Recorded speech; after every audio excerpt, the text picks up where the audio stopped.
완벽한 왕에 가면 뒤에 숨은 남자 성종. 그는 왜 아내 패비윤 씨를 죽였는가?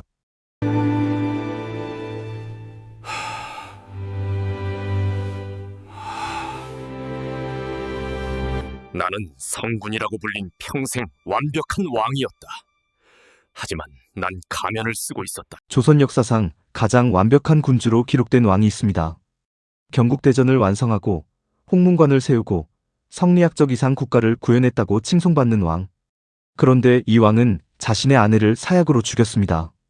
그것도 단 한 번이 아니라 두 번이나 사약을 내렸습니다. 첫 번째 사약에 살아남자 다시 한 번 더. 성리학의 나라 조선에서 아내를 죽인 왕. 그가 바로 조선 9대 왕 성종 이열입니다. 오늘 우리가 들여다볼 것은 그의 업적이 아닙니다. 그 완벽한 왕에 가면 뒤에 숨어있던 결핍과 공포, 그리고 모순입니다. 성종은 1457년 태어나자마자 비극의 씨앗을 품고 세상에 나왔습니다.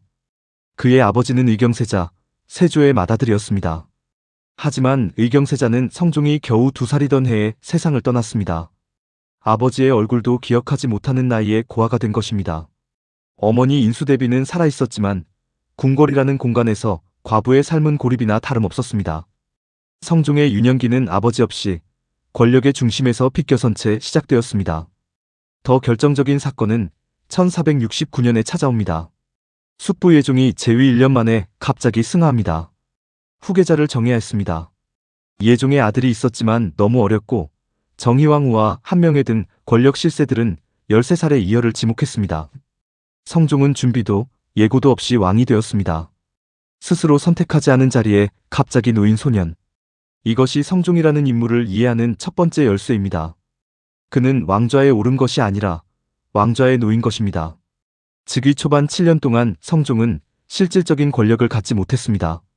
할머니 정희왕후가 수렴청정을 했고 한명회를 비롯한 훈구 대신들이 국정을 좌우했습니다. 왕의 자리에 앉아있지만 왕이 아닌 소년. 그는 이 시기에 무엇을 배웠을까요? 그는 침묵을 배웠습니다. 그는 기다림을 배웠습니다. 그리고 결정적으로 그는 완벽한 모범생이 되는 것을 생존 전략으로 선택했습니다. 경연에 빠지지 않고 성리학 경전을 외우고 신하들에게 예를 다하는 왕. 이것은 진정한 덕이 아니었습니다. 이것은 생존을 위한 퍼포먼스였습니다. 1476년 성종이 20살이 되던 해에 친정을 시작합니다. 수렴청정이 끝나고 드디어 그가 직접 국정을 운영하기 시작한 것입니다. 이때 성종은 두 가지 방향으로 동시에 움직입니다. 하나는 제도의 완성입니다. 1485년 마침내 경국대전을 반포합니다. 조선의 모든 법과 제도를 성문화한 이 대전은 성종의 가장 큰 업적으로 꼽힙니다. 홍문관을 설치해 학문을 진흥하고 살인파를 등용해 훈구 세력을 견제합니다. 표면적으로 이 시기의 성종은 성군의 표본처럼 보입니다. 하지만 동시에 전혀 다른 성종도 존재했습니다. 성종은 후궁을 12명이나 두었습니다. 밤마다 4명부를 전전하며 절제를 모르는 삶을 살았습니다. 낮의 성종과 밤의 성종은 전혀 다른 인물이었습니다. 낮에는 성리학적 군자, 밤에는 욕망을 주체하지 못하는 남자. 이 극단적인 분열은 어디서 왔을까요? 심리학적으로 이것은 억압된 자아의 폭발입니다. 어린 시절부터 끊임없이 완벽한 왕의 역할을 강요받은 사람이 유일하게 통제할 수 있는 공간, 내명부에서 억눌린 욕구를 분출한 것입니다. 이 분열이 가장 극적으로 터진 것이 바로 패비윤 씨 사건입니다. 성종의 두 번째 왕비, 윤 씨는 왕의 총애를 받아 왕자까지 낳은 여인이었습니다. 하지만 성종의 외도가 반복되자 윤 씨는 감정을 주체하지 못했습니다. 질투하고 소리를 지르고 급기야 성종의 얼굴에 손톱 자국을 냈습니다. 조선의 법도에서 이것은 용납될 수 없는 일이었습니다. 성종은 1479년 윤 씨를 폐서인으로 강등시켜 궁궐 밖으로 내쫓습니다. 그리고 3년 뒤 1482년에 사약을 내립니다. 윤 씨가 마신 사약은 한 번에 효과가 없었습니다. 성종은 다시 사약을 명했습니다. 그렇게 윤 씨는 죽었습니다. 그녀의 아들 훗날 연산군이 될 이웅은 그때 겨우 6살이었습니다. 여기서 우리는 성종의 결핍과 마주합니다. 왜 성종은 윤 씨를 죽여야 했을까요?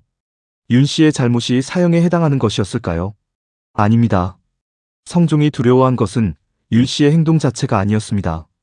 성종이 두려워한 것은 자신의 완벽한 이미지가 무너지는 것이었습니다. 왕비에게 얼굴을 핥힌 왕, 후궁을 전전하다 정실에게 폭력을 당한 왕.